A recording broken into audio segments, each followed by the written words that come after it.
boys and girls. I hope you're doing well and that you've been able to get a lot of your work done. We miss you and we would love to see you in person, but we know that it's best right now for everyone to stay at home. I want to start off with a joke today. And my joke is, what do you call a pampered cow? The answer is spoiled milk. Today I'd like to read a Dav Pilkey book to you, but it's not the book that you probably think.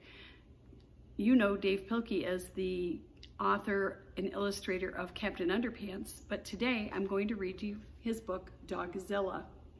Third graders, think about all the things we've been doing in reciprocal teaching and think about predicting. Just from looking at the cover, you'll probably be able to predict a few things. Think about summarizing, questioning, and also clarifying. So I'm going to get started. Now, Dav Pilkey put a rating on this book. Like when you go to the movies, you know how they have, G and PG-13. Well, this is EG, extremely goofy. So I hope you enjoy this book. And just as a little side note, the characters in the book, the pictures are actually his own animals. So here we go with Dogzilla. It was summertime in the city of Mouseopolis, and mice from all the corners of the community had come together to compete in the first annual barbecue cook-off.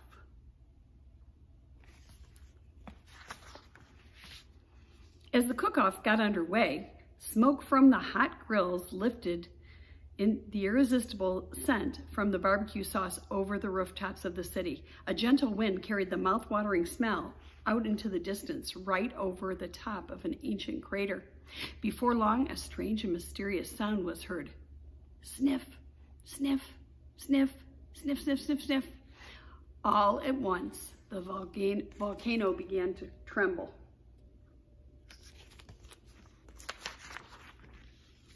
And suddenly, up from the depths of the earth came the most terrifying creature ever known to mousekind, the dreadful Dogzilla. Immediately, soldiers were sent out to stop the mighty beast. The heroic troops were led by the brave and commanding officer, the Big Cheese. All right, you old flea bags, squeaked the Big Cheese. Get those paws in the air. You're coming with us.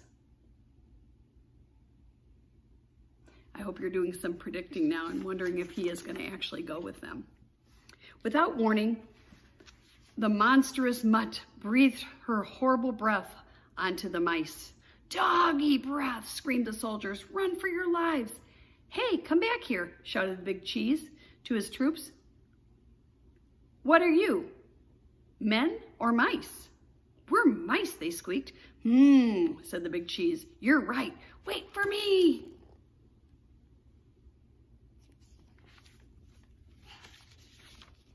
The colossal canine followed the soldiers back to Mouseopolis, licking up all the food in her path. Afterward, Dogzilla wandered through the city streets, doing those things that come naturally to dogs.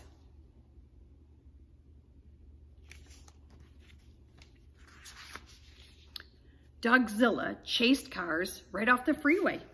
Dogzilla chewed furniture and the furniture store as well. I wonder if there'll be a happy ending to this story. And Dogzilla dug up bones at the Museum of Natural History. Meanwhile, the Big Cheese had organized an emergency meeting with one of the city's greatest scientific minds, Professor Scarlett O'Hare. Gentle mice, the Professor O'Hare said. This monster comes from prehistoric times. It's perhaps 1,000,000 years old. Maybe we could teach it to do something positive for the community, suggested the Big Cheese. I'm afraid not, said Professor O'Hare. You simply can't teach an old dog new tricks. If we're going to defeat this dog, we've got to think like a dog. We've got to find something that all dogs are afraid of, something that will scare the beast away from Mouseopolis forever. I've got an idea, squeaked the Big Cheese. Can you predict what his big idea is going to be? Within minutes, the mice had assembled at the center of town. "All right, Dogzilla," shouted the big cheese. "No more Mr. Mice Guy. It's bath time."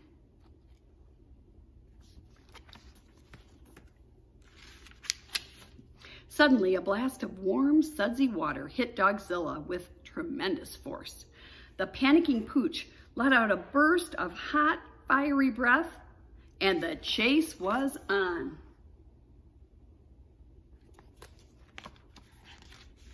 The big cheese tried to catch up with the dog with all the relish he could muster.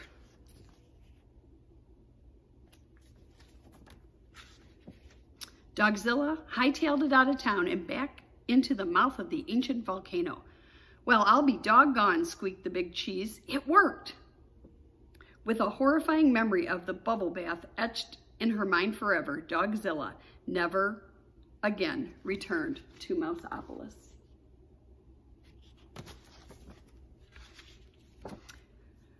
Within a year, Mouseopolis had rebuilt itself just in time for the second annual barbecue cook-off. The mice of Mouseopolis fired up their grills, confident that they would never see or hear from Dogzilla again. However, there was one thing that they hadn't counted on.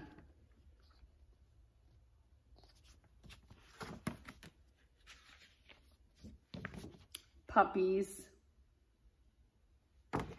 So that ends the book of Dogzilla. I hope that you enjoyed it, and please take care of your family, and we will see you very soon.